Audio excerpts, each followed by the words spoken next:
Hi, my name is Lucia, and we just want to say thank you and welcome to our virtual Evergreen Urn Class. Unfortunately, due to 2020, we were unable to continue with our in-store classes, so we're very happy to bring them to you virtually in your home. Thank you also for your support. We thank you for that during this time of the year. So what we're doing today is we're going to demonstrate how to build the planter that we have here in front of me. And I assure you, you will all come out with something like this if you follow a few of our tips and tricks. A few other things we wanted to mention is if you do not have any pruners at home, we have our own brand here of the Home and Garden Excellence. And because you're unable to come in and participate in class, we're offering these at 40% off if you need them also. Okay, so we'll get started. As you can see, we just have a pot with our soil in here and the Oasis. The Oasis we did soak for you, but we just ask that if it's a little bit dry, just give it a little bit of water before you get started. The Oasis will wick away a lot of the water. It will just absorb it, but make sure you just give it a quick drink just before you get started. That's our recommendation for you. So the first screen we're going to start with is the fir. And the fir is the one that looks like a Christmas tree. That is this one here. So what we'd like you to do is just cut the elastic on the bottom and then place them all down and try to find your tallest branch in that bunch. So this one here is looking really good. And then what I'm going to do is I'm going to cut all of the side shoots off. What this does is allows us to have more to put in the front of the pot as well. And then always make sure when you're putting in a fresh green, because treat it like a fresh flower, you need to always cut the bottom so you've opened it up to take up some more water. So what I'm going to do is my first piece here, I'm going to gently put it in towards the back and just sink it into the Oasis like that. So now I've got my first piece. This is going to be my real challenge, building them this way. So this piece is always going to be our tallest piece in here. So then if you kind of measure and see, so I'm looking, yeah, that looks good. So it looks like I will cut it about here. So again, I'm going to cut all of those little side shoots off that we'll use in here. Everything will get used. And then I think we figured right about here I'll cut it, kind of brush it off. And then I'm going to lightly put it in the Oasis right beside this other one that we put in, and that it's just like that. And then most of you probably guessed it, you'll do the same to the other side. Most of you ladies are probably veterans too. I know a lot of people, this is a Christmas tradition to come out with your friends and your family and to build these. So you can try to do these as Zoom meetings or FaceTime calls and still, but this time you can actually drink with them. You can grab a nice glass of wine and do it and build them in your home. Okay, so then I'm just gonna lightly sink that one in there. So essentially I have like a wall of greens here. And this is gonna start as our base. And then all those little pieces I told you I'll cut off from the sides, you're gonna use them. We kind of poke some coming straight out of the front here. And what that allows for, looks a little silly right now, but what it does, I'm going to poke some coming straight out on this side here. But what it does is it's going to allow for your pine cones when you put them in, because they're quite big, it's going to weigh them down. So we put a few like this. I'm going to try to go pretty quick here. You'll just keep adding them in like that, quickly. And don't worry that you have leftover pieces. We will use every single piece of your greenery in this, because we have the soil in the back. I'm placing some of these in the soil on the sides also, just to kind of, and the nice thing about customizing these is you can make them as big and wide as you like or as narrow as you like, depending on the front entrance of your home. So I'm going to stop with them here. You can see I still have quite a few greens left, which is perfect. It makes me excited. Oh, grab every piece. So the next branches that we want to start with is the pine, and that's the one that looks like this. Now pine is where we have a few tricks up our sleeves. So again, you're going to cut the elastic, try to find that tallest one in there.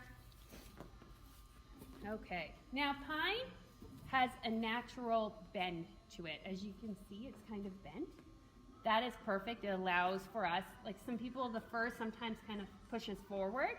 What you want to do when you put your first few pieces of pine in is you want to lean them against the greens, and then what that's going to do is it's going to cause it to stand up, plus help support these. So I'm going to hold this one up. I'm going to kind of measure. There. And then I'm putting it in here, but I'm not putting it right against the fir because we're going to tuck some cedar in there after. But it's just kind of like that. Thankfully, my mom is here taping this because I tried to do one by myself the other day and it just did not go well. So thank you, Mom. So now we're going to do the other side. And I'm going to do the same thing. So these are all, that bend is all pushing up against the greens to help support them and then push that really nice bend forward. So that's going to go there, and see, it's going to help just push it up. So there we go. So again, now I have another wall of pine. So remember how we said, make sure when you do the first set of pine that you make that bend go towards all of your branches. Now you can see there's a big hole here. Well, now it's time to fill it in. So that bend now, you're going to point it towards you. And what that's going to do is it's going to allow for not such a flat piece. It's going to be more dimensional that way. And then also make sure you put some pieces coming straight out of the front, because then that, again, your pine cones will sit on that, and that's going to help with that. So let's show you. Like there's a hole here. I see that. I'm like, oh, that would be pretty to put like a piece right in there. And it's kind of using, you're working with live branches. So I always, like there's times too, I'll hold it up and be like, no, that's not going to work there. Or see, it's nice to hold it up and then commit to cutting it once you're like, that's a nice place for it. And I'm kind of tucking them in.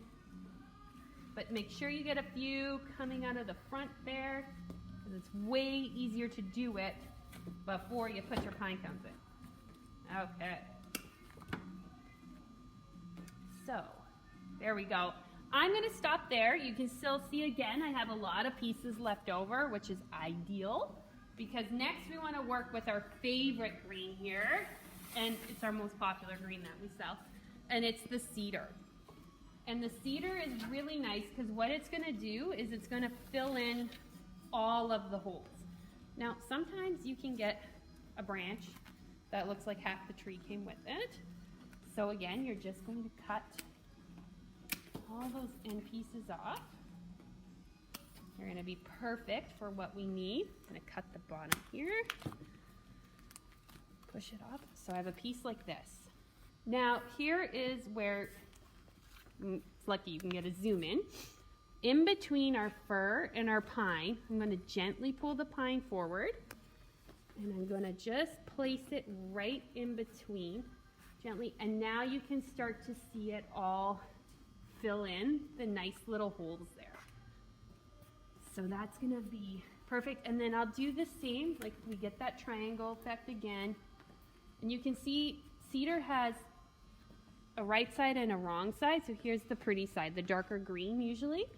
And then I'll kind of hold it up and see where it can fit in nicely. Probably on this side because it's flowing more that way. Bottom. And just tuck it in there. There we go. And if something comes in and you're like, you know what, I don't see I'm moving that because I don't like it, or it's a little tall, just gently pull it out and clip the bottom again. Don't clip your tops because that's where it's so pretty. Make sure if you need to make it shorter, just make sure you clip the bottom a little bit more rather than your top. Okay. Here's another piece. See how it flows so pretty that way? So that's perfect to tuck in here. Just tuck it right in there, and then I'm going to move it around so it kind of flows around that branch a bit. And then again, cedar is a really, really nice piece to have coming out of the front. Just tucking it in there. And having some pieces coming down. That one's quite long. I don't mind that because you can see in our other pre-made demo there that it is coming out quite long. But now it's just using, again, your artistic eye as to where you can see a nice fit. Okay, so I have a good hole. I've got lots of pieces left over. This is something we're doing a little bit different this year. We found it works a lot easier because you can see a lot better. Is we want to add the pine cones in now. Because we have always liked the pine cones to go into the oasis. We've pre-picked them for you. And by doing that, you can actually see the oasis and where you're gonna put them. And then you can fill in all the holes with all your nice leftover pieces. So I'm going to put that pick right in there, push it down gently, and then you can kind of twist them because they're on wire, and then fill it in. And now it's very, very easy to see where all the holes are. And then it becomes more of a visual thing because everybody will have different greens left over that they're working with and what they're using. So now what I recommend is it's really filling in the holes, seeing the pieces that you would like to fill in there and pushing them back, okay?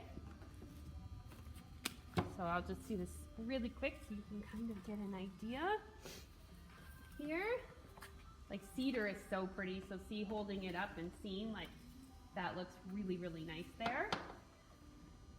So you're just kind of visualizing more now. I'm just going to tuck that one in there.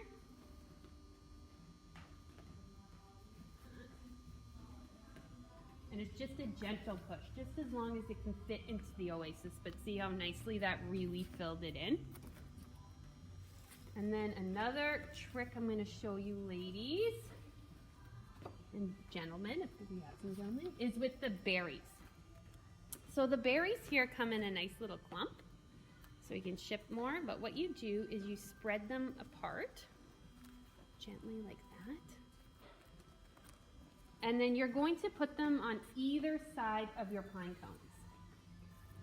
And they're on wire, so you can kind of pull it to how you want it to sit. So this one, there we go, and I don't want it covered completely by cedar, so I'll maneuver some of it around like that. There's one, and then the other one we'll put on the other side here. So that's gonna go just on that side there. And then as you can see on this side, the cedar covered the wiring quite pretty. Now I want to do the same to the other side. So I'll just take a piece of cedar. It's usually the easier one to maneuver around. Cut that and tuck it in there. And then it's just playing around with it a little bit. Get it to sit where I'd like it to be. And then the rest is just filling in with all the extra pieces that you have. Now filling them in. If you feel like I cannot put any more in the front, like it's completely full, then just put extra pieces in the back and your soil there, and you can cover it. We don't focus too much on the back because usually we lay them up against our house. But if we do have some extra pieces, we put a couple in there also. And then with the blueberry huff, the last little bit, that is this one here. These you don't have to worry so much about cutting the bottom because they've already been cut and they're unfortunately dead. So what you're gonna do, what I like to do here is I'll cut little pieces because it's such a big piece sometimes, and just place them like around like that.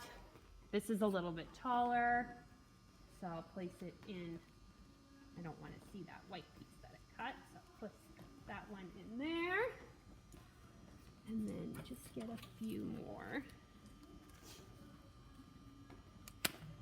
little ones, but yeah, and then And then it's also easy then to fill in all of your other little holes that you have with all your leftover pieces. But you should be using them all, putting them in there, and making a really full, nice outdoor urn that we have there, yeah. You can also personalize a lot of them. I know a lot of you have come to a lot of our classes in the past. So all these little sticks here are nice to put little birds on them. We have bows that you can purchase that you can add on the top there. These really nice Merry Christmas signs. Or just find an ornament that you have in your house that you can place on there. These will last until March.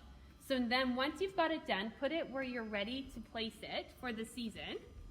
And then just add a little bit of water. If we're above freezing, keep watering it probably every 2 days. Once we freeze up, they kind of preserve and you can just leave it as it is. So we'd like to say thank you for participating in our virtual class. Hopefully next year we can have you all back again in person. And if you have any questions or need anything, just give us a call at the store and we'd be happy to help you. Thank you and Merry Christmas.